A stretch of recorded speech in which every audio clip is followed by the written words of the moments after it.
Friends, welcome to my channel. பிரபஞ்சத்தோட செல்ல பிள்ளைகள் எல்லோருக்குமே என் அன்பான வணக்கம். இன்றைக்கி இந்த வீடியோவில் ரொம்பவே சூப்பரான ஒரு டாபிக் பற்றி தான் பார்க்க போகிறோம். அதாவது நம்மளுடைய இன்ட்யூஷன்ஸ் பற்றி தான் நம்ம இந்த வீடியோவில் பார்க்க போகிறோம். ஸோ வீடியோவை கடைசி வரைக்கும் பாருங்கள். இது வரைக்கும் நம்ம சேனல் சப்ஸ்கிரைப் பண்ணாதவங்க சப்ஸ்கிரைப் பண்ணிக்கோங்க. பக்கத்தில் இருக்க பெல் ஐகான் கிளிக் பண்ணிக்கோங்க. அப்போ தான் நான் போகிற எல்லா வீடியோஸும் உங்களுக்கு நோட்டிஃபிகேஷனில் வரும். நம்ம சேனல் சார்பாக நான் பர்சனல் ஃபோன் கவுன்சிலிங் கொடுத்துட்ருக்கேன். அது மட்டும் இல்லாமல் 21 days relationship workshop, job, money, ப்ரெக்னன்சின்னு சொல்லிட்டு எல்லா கோலுக்குமே தனித்தனி ஒர்க் ஷாப் இருக்குது.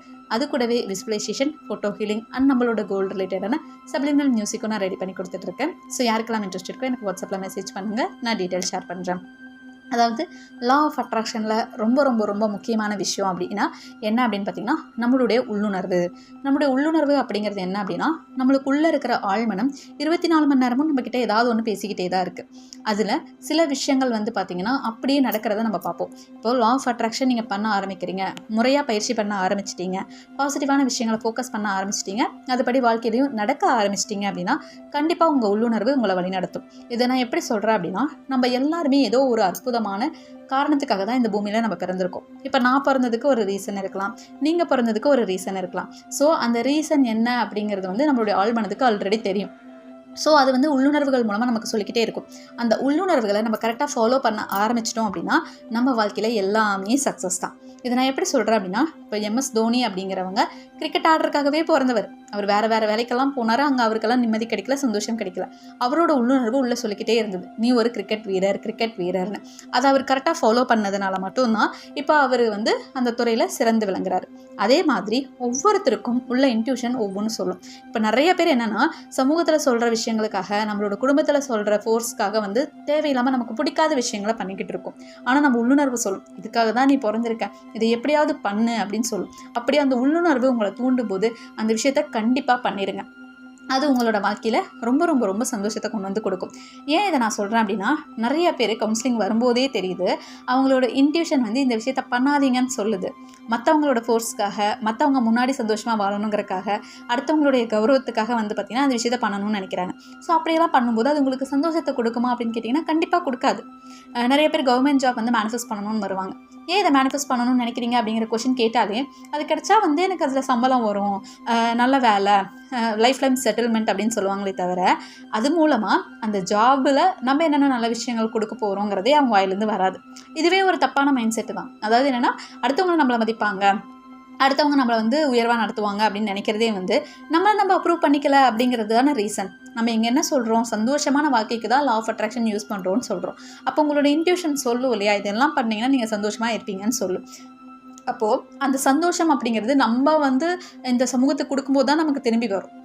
அப்போ அந்த ஜாபுக்கு நீங்கள் என்ன கொடுக்குறீங்க, அதுக்கான திறமைகளை வளர்த்திக்கிறீங்க, அந்த ஜாபில் போய் நிறைய பேத்துக்கு நல்லது பண்ண போகிறீங்கிற மைண்ட் செட் இருந்தால் தானே அந்த ஜாப் உங்களை லவ் பண்ணும்.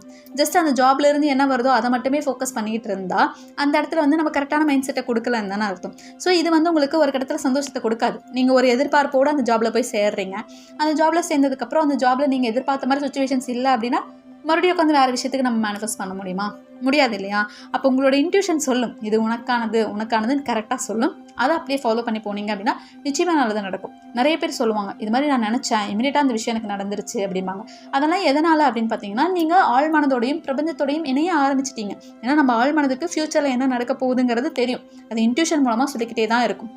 நிறைய பேருக்கு ரிலேஷன்ஷிப்லேயே சொல்லுது, அதை யாருமே கரெக்டாக ஃபாலோ பண்ணாததுனால தான் நம்ம கஷ்டப்படுறோம். கடைசியாக நம்ம யூனிவர்ஸ் மேலேயே நம்ம ப்ளேம் பண்ணிடுறோம். இது உண்மை தான். ஏன்னா நிறைய பேரோட லைஃப்பில் நான் பார்க்குறேன், நீங்கள் கரெக்டாக ஒரு விஷயம் பண்ணுறீங்க, உங்கள் இன்ட்யூஷன் கரெக்டாக சொல்லுது, நீங்கள் கரெக்டாக அந்த மெத்தட்ஸை ஃபாலோ பண்ணுறீங்க அப்படின்னா நிச்சயமாக உங்களுக்கான விஷயம் நடந்தே தீரும். அது எப்பவுமே யூனிவர்ஸ் மாற்றியாக கொடுக்கவே மாட்டாங்க, கரெக்டாக தான் கொடுப்பாங்க.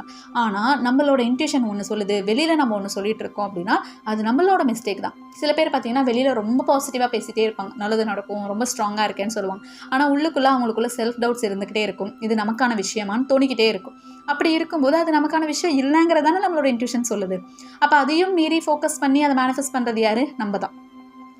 ஸோ நீங்கள் என்ன மைண்ட் செட்டுக்காக மேனிஃபெஸ்ட் பண்ணுறீங்கன்னு பாருங்கள். உண்மையாலுமே அந்த விஷயம் கிடைச்சா நீங்கள் சந்தோஷமாக இருப்பீங்களான்னு உங்கள் உள்ளுணர்வு சொல்லுதான்னு பாருங்கள். உங்கள் உள்ளுணர்வு ஸ்ட்ராங்காக சொல்லுது அப்படின்னா கண்டிப்பாக ஃபாலோ பண்ணுங்கள். ஏன்னா நிறையா பேத்துக்கு உள்ளுணர்வு ஸ்ட்ராங்காக சொல்லி அந்த விஷயம் நடந்திருக்கு, அங்கே வாய்ப்பே இல்லை அப்படின்னாலும் நடந்திருக்கு. நிறைய பேர் என்னென்னா உள்ளுணர்வு சொல்கிறத ஃபாலோ பண்ணாமல் அவங்களே ஏனோ தானோன்னு முடிவெடுத்து அந்த வாழ்க்கையை வந்து ரொம்ப கிரிட்டிக்கலானவங்களும் இருக்காங்க. ஸோ அதனால தான் நான் உள்ளுணர்வை பற்றி பேசுகிறேன். எடுத்த உடனே எல்லாம் உள்ளுணர்வு வந்து உங்களுக்கு பேசாது. அதாவது வந்து நிறைய விஷயங்கள் சொல்லும், மாற்றியும் சொல்லும். அதெல்லாம் வந்து என்னென்னா நம்ம கான்சியஸ் மைண்டு ப்ளே பண்ணுற வேலையாக கூட இருக்கும். உங்களுக்கு உள்ளுணர்வு அப்படிங்கிறது எப்போ ரொம்ப ஸ்ட்ராங்காக ஒர்க் ஆகும் அப்படின்னா, நல்லா தியானம் பண்ணுறீங்க, மெடிடேஷன் பண்ணுறீங்க, இல்லை டெய்லியுமே கடவுள்கிட்ட ப்ரேயர் பண்ணுறீங்க அப்படின்னா தான் நடக்க ஆரம்பிக்கும். ஏன்னா நல்லது நடக்க போகிறதுக்கு முன்னாடியும் உங்களுக்கு இன்ட்யூஷன் சொல்லும். ஏதாவது ஒரு கெட்ட விஷயம் நடக்க போகுது, நீ ரெடி ஆகிக்கோ அப்படின்னாலுமே உங்களோட இன்ட்யூஷன் பேசும். அதைப்படி தான் நீங்கள் ஃபாலோ பண்ணணும். அது வந்து எடுத்த உடனே எல்லாம் வராது, நல்லா ஸ்ட்ராங்காக நீங்கள் ஃபாலோ பண்ணணும். அது மட்டும் இல்லாமல் சின்ன சின்ன விஷயங்கள்லாம் நடக்கிறத நீங்கள் பார்ப்பீங்க. ஒரு சாங் நினச்சிட்டு இருப்பீங்க, இமீடியட்டாக பார்த்தீங்கன்னா அது ஓடிட்டுருக்கும். அது நீங்கள் மேனிஃபெஸ்ட் பண்ணதுனாலேயே ஓடுது கிடையாது. அந்த இன்ட்யூஷன் நீ இதை போடு அப்படின்னு அது வந்து சொல்லுது. இமீடியட்டாக அந்த விஷயம் வந்து உங்கள் கண்ணு முன்னாடி நிற்குது. அது வந்து நம்மளுக்கான மேனிஃபெஸ்டேஷன் கிடையாது, நம்ம இன்ட்யூஷன்ஸ் கரெக்டாக ஒர்க் பண்ணுது அப்படிங்கிறதுக்கான அர்த்தம். எப்படி நான் சொல்கிறேன் அப்படின்னா, மேனிஃபெஸ்டேஷன் அப்படிங்கிறது நீங்கள் மேனிஃபெஸ்ட் பண்ணுறீங்க, அதுக்கப்புறம் அது ப்ராசஸ் ஆகி வருது அப்படிங்கிறது மேனிஃபெஸ்டேஷன். இப்போ வந்து ஒருத்தவங்க கிட்ட நீங்கள் பணம் கேட்குறீங்க, நீங்கள் ஒரு 2 days வந்து அவங்கள மனசில் நினச்சி நீங்கள் எனக்கு வந்து ஹெல்ப் பண்ணுங்கள், எனக்கு பணம் கொடுங்கன்னு நினைக்கிறீங்க அப்படின்னா 3ஆவது நாள் அவங்க கொண்டு வந்து பணம் கொடுக்குறாங்க அப்படிங்கிறது மேனிஃபெஸ்டேஷன். இதே வந்து அவங்க பணம் கொடுப்பாங்கன்னு தோணுதே அப்படின்னு நீங்கள் நினைக்கிறீங்க, நினச்சி முடித்த உடனே அவங்க கால் பண்ணி இது மாதிரி பணம் வந்து வாங்கிக்கோ அப்படின்னு சொல்கிறாங்கன்னா அது உனக்கு நடக்க போகுதுங்கிறது யூனிவர்ஸ் காட்டுற இன்ட்யூஷன். இந்த இன்ட்யூஷனுக்கும் மேனிஃபெஸ்டேஷன்ஸ்க்கும் டிஃப்ரென்ஸ் புரிஞ்சுக்கோங்க. ஸோ அந்த மாதிரி இன்ட்யூஷன்ஸ் ஒர்க் ஆகிறது வந்து உங்களுக்கு நிறைய விஷயங்கள தெரிய ஆரம்பிக்கும். நீங்கள் நினச்ச உடனே அந்த விஷயம் நடக்கும், இம்மீடியட்டாக நடக்கும், இல்லைனா அந்த விஷயம் நடந்துக்கிட்டு இருக்கும், அது வந்து சடனாக அவங்க முன்னாடி கண்ணு முன்னாடி வந்து யூனிவர்ஸ் காட்டுவாங்க. ஸோ இந்த மாதிரிலாம் நடக்குதுன்னா அவங்க இன்ட்யூஷன்ஸ் நடக்க ஆரம்பிச்சிருச்சுன்னு அர்த்தம். இன்ட்யூஷன்ஸ் கரெக்டாக ஒர்க் பண்ணணும் அப்படின்னா நம்ம என்ன பண்ணணும் அப்படின்னா, ரெகுலர் பேசிஸில் மெடிடேஷன் பண்ணுங்கள். ஏன் அப்படின்னா நம்மளுக்குள்ள சமுதாயம் கொடுக்குற நெகட்டிவ் பிலீஃப்ஸ், லிமிட்டிங் பிலீஃப்ஸ் சின்ன வயசுலேருந்து நிறையா இருக்குது. இப்போ தான் நமக்கு லா ஆஃப் அட்ராக்ஷன் பற்றி தெரியுது, பாசிட்டிவாக யோசிக்கணும்னு தெரியுது, பாசிட்டிவாக மேனிஃபெஸ்டேஷன் பண்ணணும்னு தெரியுது, எப்படி அவேர்னஸோட மேனிஃபெஸ்டேஷன் பண்ணணுங்கிறது எல்லாமே தெரியுது. அப்போது சின்ன வயசுலேருந்து நிறைய நெகட்டிவோட பிலீஃப்ஸோடு தானே நம்ம வளர்ந்துருப்போம். ஸோ அதெல்லாமே கிளியர் பண்ணி உங்களை ஒரு தூய ஆன்மாவாக மாற்றுறதுக்கு தியானம் அப்படிங்கிறது ரொம்ப ரொம்ப ரொம்ப யூஸ்ஃபுல்லாக இருக்கும். தியானம் பண்ணுங்கள், இல்லைன்னா ப்ரீத்திங் எக்ஸசைஸ் ஏதாவது பண்ணுங்கள். இதெல்லாம் என்ன பண்ணுன்னா உங்களை ப்ரெசன்ட் மொமெண்ட்டில் இருக்க வைக்கும். ஃப்யூச்சரை நினச்சி ஃபீல் பண்ணவும் வைக்காது, பாஸ்ட்டை நினச்சி ஃபீல் பண்ணவும் வைக்காது. ப்ரெசன்ட் மொமெண்ட்டை ஜாலியாக என்ஜாய் பண்ண வைக்கும். எது நடந்தாலும் நன்மைக்கே அப்படிங்கிற ஒரு எண்ணத்தை உங்களுக்கு கொண்டு வரும். அந்த எண்ணம் வந்துருச்சு அப்படின்னாலே உங்கள் வாழ்க்கையில் உங்களுக்கானதை மட்டுமே நீங்கள் மேனிஃபெஸ்ட் பண்ண ஆரம்பிச்சிருவீங்க. நிறைய பேர் சொல்லுவாங்க என்ன மேனிஃபெஸ்ட் பண்ணாலும் நடந்துரும் அப்படிம்பாங்க. அது அப்படி கிடையாது. அவங்களுக்கானதை அவங்க கரெக்டாக மேனிஃபெஸ்ட் பண்ணதுனால அங்கே நடந்துச்சு. அது எல்லாமே எப்போ வரும்னா நம்ம ஸ்ட்ராங்கான நம்பிக்கை மூலமாக தான் வரும். நிறைய பேர் சொல்லுவாங்க நான் கடவுளை நம்புகிறேன், கடவுள் சொல்லி தான் நான் இதெல்லாமே பண்ணினேன் அப்படின்னு சொல்லுவாங்க. ஆனால் அவங்க பேசுகிற வேர்டெலாம் பார்த்தீங்கன்னா கடவுளை நம்புற மாதிரியே இருக்காது. ஏன் கடவுளை இப்படி பண்ணேன், ஏன் கடவுளை என்னை அனுமதிச்சேன்னு கேட்பாங்க. அதாவது நம்ம கடவுளை நம்புகிறோம் அப்படின்னாலே கடவுளே இதை சரியான ரீசனுக்காக தான் என் லைஃப்பில் நீங்கள் அனுமதிச்சிருப்பீங்க, எனக்கு அதுக்கு தாங்கிக்கிறதுக்கான சக்தியை கொடுங்கன்னு நம்ம கேட்போமே தவிர ஏன் இப்படி பண்ணிட்டீங்க, என்னை ஏமாற்றிட்டீங்கன்னு சொல்லி நம்ம கடவுளை ப்ளேம் பண்ண மாட்டோம். ஸோ ரெண்டுக்கு இருக்கிற டிஃப்ரென்ஸை புரிஞ்சுக்கோங்க. நிறைய பேர் அவங்க நெகட்டிவாக இருக்காங்கன்னு தெரியாமையே உட்காந்து பாசிட்டிவாக இருக்கும்னு நினச்சிட்டு இருக்காங்க. ஸோ அதெல்லாமே நம்ம வந்து ஒரு அவேர்னஸோட மாற்றிக்கிட்டனால வர லைஃப்பை ஹாப்பியாக வாழ முடியும். ஸோ அவேர்னஸ் அப்படிங்கிறது ரொம்ப முக்கியம். எப்பவுமே வந்து நம்ம சுய பச்சாதாபம் காட்டுறோம். அதாவது என்னென்னா நம்மளே வந்து சிம்பத்தட்டிக்காக ஃபீல் பண்ணுறது. என்ன மாதிரி யாருமே லைஃப்பில் கஷ்டப்பட்டுருக்க மாட்டாங்க, நான் நிறைய எஃபர்ட் போட்டேன், இத்தனை வருஷம் நான் வெயிட் பண்ணேன், அந்த மாதிரிலாம் நீங்கள் பேசுகிறீங்க அப்படின்னா உங்களோட மைண்ட் செட்டை நீங்கள் இன்னுமே மாற்றிக்கணும்னு அர்த்தம். இவ்வளோ வருஷம் நான் வெயிட் பண்ணியிருக்கேன், கண்டிப்பாக எனக்கு ஸ்பெஷலாக கிடைக்க போகுது, என்னோட ஒவ்வொரு வெயிட்டுக்கும் அங்கே பயங்கரமான ஸ்பெஷலான விஷயங்கள் கிடைக்க போகுதுன்னு நீங்கள் நம்புறீங்க அப்படின்னா பாசிட்டிவ் மைண்டு. இத்தனை வருஷம் நான் வெயிட் பண்ணியிருக்கேன், எனக்கு இது கிடைக்கலனா அவ்வளோதான் அப்படின்னு நீங்கள் பேசுகிறீங்க அப்படின்னா உங்களை நீங்களே இறக்கிக்கிறீங்க, உங்களுக்கு நீங்களே பாவம் பார்க்குறீங்கன்னு அர்த்தம். நம்மளே எப்பவுமே பாவமாக பார்க்கவே கூடாது, நம்ம எப்பவுமே ஸ்பெஷலாக தான் பார்க்கணும். ஸோ இந்த மாதிரி இருந்தாலுமே நீங்கள் மாற்றிக்கோங்க. அப்போ தான் உங்களோட இன்ட்யூஷன்ஸ் கரெக்டாக ஒர்க் பண்ண ஆரம்பிக்கும். இல்லை அப்படின்னா சின்னதாக கிடைக்கிற சயின்ஸை பார்த்துட்டே நம்ம உட்காந்துட்டு அதை நினச்சே யூனிவர்ஸை வந்து ப்ளேம் பண்ணிகிட்டு இருப்போம். நான் எப்பவுமே சொல்லியிருக்கேன், சயின்ஸ் அப்படிங்கிறது கரண்ட் எனர்ஜி மட்டும்தான். நீங்கள் கரெக்டான எனர்ஜியை அதே போக்கில் கொடுத்தீங்கன்னா மட்டும்தான் நம்மளுக்கான விஷயத்தை நம்ம போய் அடைய முடியுங்கிறத சொல்லியிருப்பேன். ஸோ இன்ட்யூஷன்ஸை ஃபாலோ பண்ணுங்கள். அதை ஃபாலோ பண்ணுறதுக்கு டெய்லி பேசிஸில் தியானம் கண்டிப்பாக பண்ணுங்கள். ஏன் அப்படின்னா ரொம்பவே ஓடிக்கிட்டு இருக்கிற வாழ்க்கையில தான் வந்து நம்ம வாழ்ந்துக்கிட்டு இருக்கோம். ஸோ இது எல்லாத்தையும் வந்து தியானம் மூலமாக தான் நம்ம சந்தோஷமான வாழ்க்கையை மாற்ற முடியும். சந்தோஷம் அப்படிங்கிறது நமக்குள்ளே இருக்குதுங்கிறத புரிய ஆரம்பிப்பீங்க. ஸோ எல்லாத்தையுமே வந்து சந்தோஷமாக ஏற்றுக்கிற மனப்பக்குவமும் உங்களுக்கு கிடைக்கும். எப்படி அப்படின்னா இப்போ ராமர் வந்து பார்த்திங்கன்னா பட்டாபிஷேகத்துக்கு ரெடி ஆகுங்க, அப்படின்னு சொன்னாங்களாம். அவர் சரி ஓகே அப்படின்னு சொல்லிட்டு போய் ரெடி ஆனாராம். இல்லை இன்றைக்கி நைட்டே நீ காட்டுக்கு போகணும், 16 வருஷம் நீ காட்டுக்கு போகணும், ரெடியாக அப்படின்னு சொன்னாங்களாம். அதுக்கு சந்தோஷமாக சரின்னு ரெடி ஆனாராம். அப்போது அவர் எது நடந்தாலும் நல்லது அப்படின்னு நினைக்கிறதுனால தானே அந்த ஒரு மனப்பக்குவம் அவருக்கு கிடச்சிது.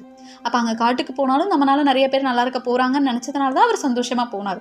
அந்த ஒரு மனப்பக்குவம் நம்ம எல்லாருக்குள்ளாரையுமே வரணும். சந்தோஷம் அப்படிங்கிறது நம்ம அடையக்கூடிய நிலை கிடையாது, நம்ம அனுபவிக்கக்கூடிய நிலை. ஒவ்வொரு நிலையிலும் நம்மளால் அனுபவிக்க முடியும். ஸோ ஒவ்வொரு சூழ்நிலையிலும் என்னென்ன நல்லது இருக்குதுங்கிறத ஃபோக்கஸ் பண்ணோம் அப்படின்னாலே நம்ம நல்லா இருக்க முடியும், சந்தோஷமாக இருக்க முடியும். ஸோ வாழ்க்கையை கம்ப்ளைண்ட் பண்ணுறத தயவு செஞ்சு ஸ்டாப் பண்ணிக்கோங்க.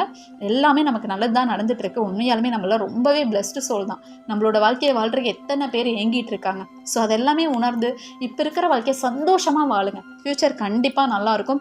இன்ட்யூஷன்ஸை ஃபாலோ பண்ணுங்கள். ஏன்னா இன்ட்யூஷன்ஸ் வந்து நம்மளை கரெக்டாக ஃபாலோ பண்ணும், சந்தோஷத்தை கொடுக்க ஆரம்பிக்கும். ஏன்னா நம்ம இப்போ கஷ்டப்படுறதை நினச்சி நீங்கள் பெர்மனெண்ட்டாக வந்து கிடைக்கிற சக்ஸஸை வந்து டிலே பண்ணிகிட்டே இருக்காதீங்க. ஸோ கரெக்டான வழியில் போங்க, கரெக்டான விஷயங்களை ஃபாலோ பண்ணுங்கள். கண்டிப்பாக பிரபஞ்சம் எல்லாருக்குமே நல்லது மட்டுமே பண்ணுவாங்க. நம்ம ரொம்ப ரொம்ப ரொம்ப சந்தோஷமாக இருக்கிறோம். Thank you so much universe. Love you so much universe. Thank you so much every one.